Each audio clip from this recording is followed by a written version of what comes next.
What's going on? Welcome to Tech with Sean, and today we're doing a build with the best bang for the buck gaming chip out right now, the Ryzen 5 3600.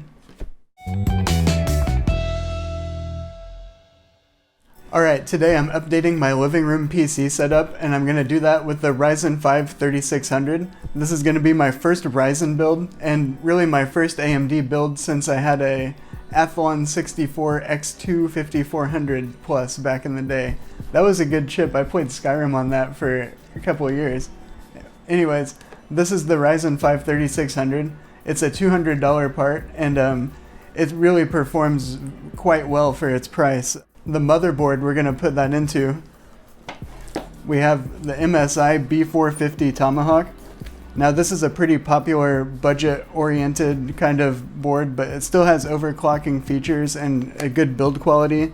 It has USB-C on the back, and I actually bought this because it has the BIOS flashback feature, which lets you update the BIOS to accept the Ryzen 3rd gen chips without having one of the older CPUs. So you could just power it up, plug the BIOS in on a USB, and update it. But this one right here, actually, I don't know if you can see this, but it came out of the box and it says Ryzen 3000 ready. AMD Ryzen 3000 desktop ready. So I guess it already ships with the updated BIOS, so that's good. I got it from Amazon, just in case you were wondering. I'll have links to all the relevant stuff in the description. If you want to use those, it helps out the channel, and it helps us, get some more parts to do more videos on. So anyways, we got the B450 Tomahawk.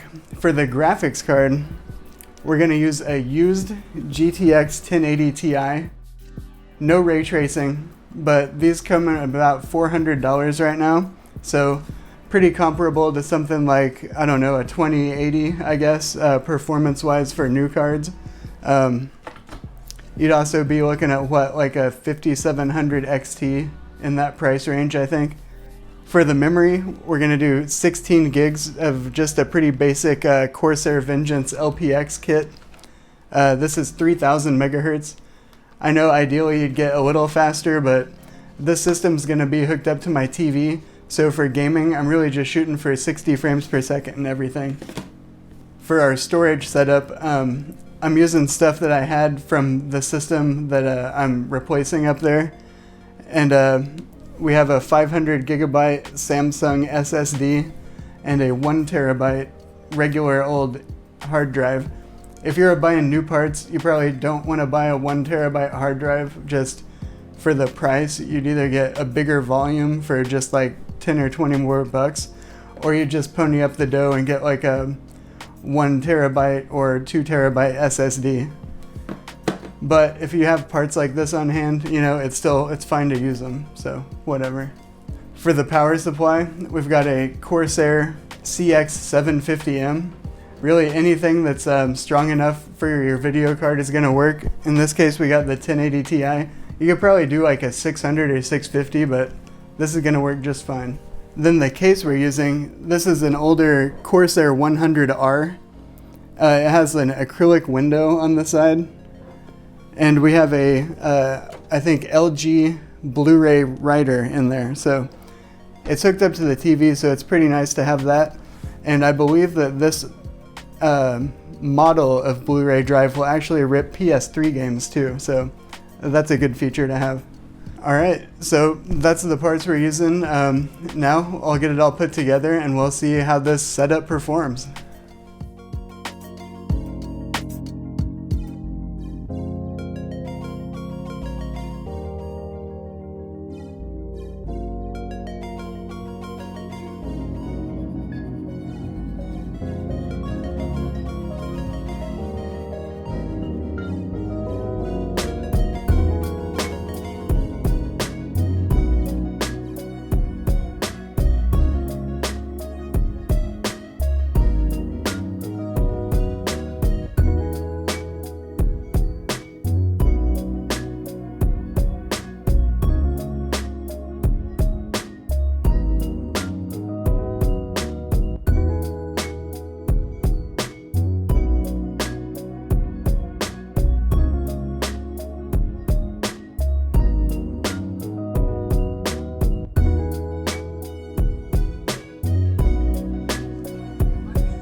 Alright, we got this thing all put together. We got the processor, board, RAM, video card, power, storage, everything's in there. So I'm going to get the BIOS going, get Windows installed, and we'll see what it can really do.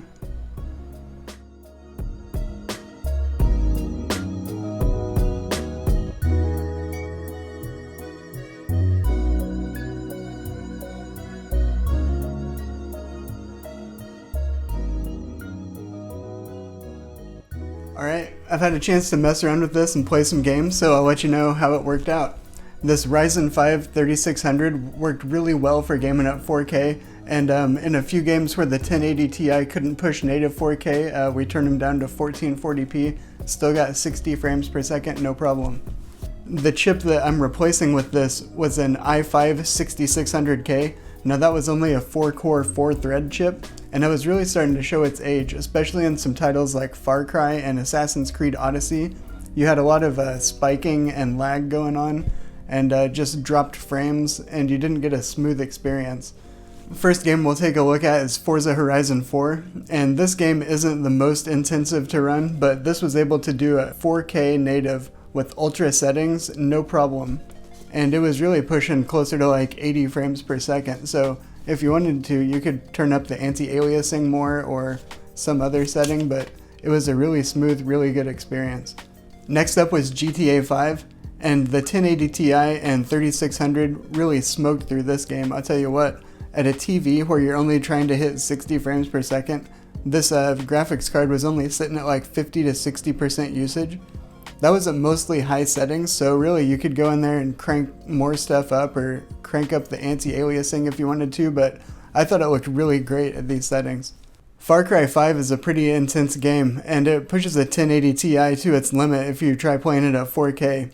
I've found on my 1080 Ti Strix, even when it's overclocked to around 2000 megahertz, I need to drop the resolution scale to 0.9 to give yourself a really smooth 60 frames per second experience with no hitches. Do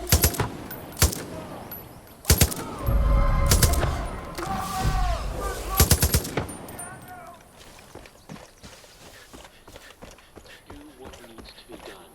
Sacrifice. And when the moment finally comes, we will be ready.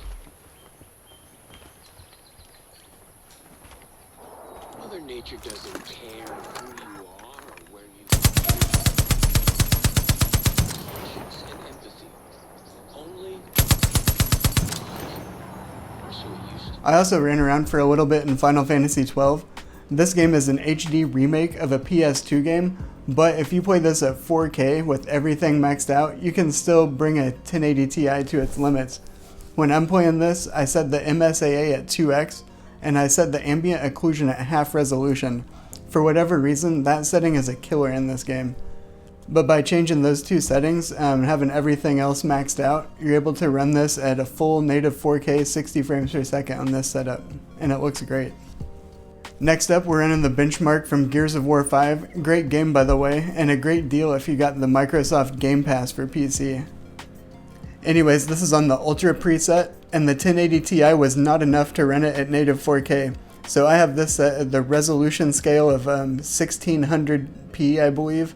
It was like one up from 1440p, I think. But it was able to do that at 60 frames per second, and it still looked really great. So overall, I was pretty happy with the gaming performance of this combo with the Ryzen 5 3600 and the GTX 1080 Ti for targeting high resolutions. One thing that did let me down a little bit about this build though was the included Wraith Stealth cooler. It is just not strong enough for the Ryzen 5 3600 in my opinion.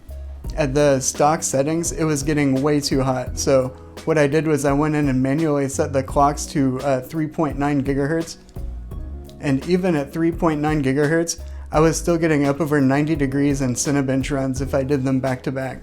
At stock settings, it was getting up into the 80s when I was playing Assassin's Creed. I believe it hit 84 when I was playing Assassin's Creed Odyssey. Then after limiting the clocks to 3.9 gigahertz, it was maxing out in the mid-70s.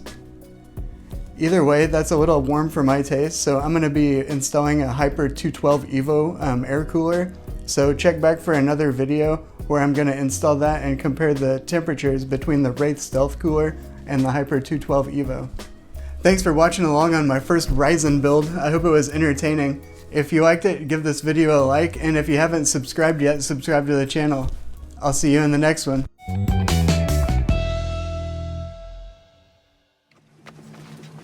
This end.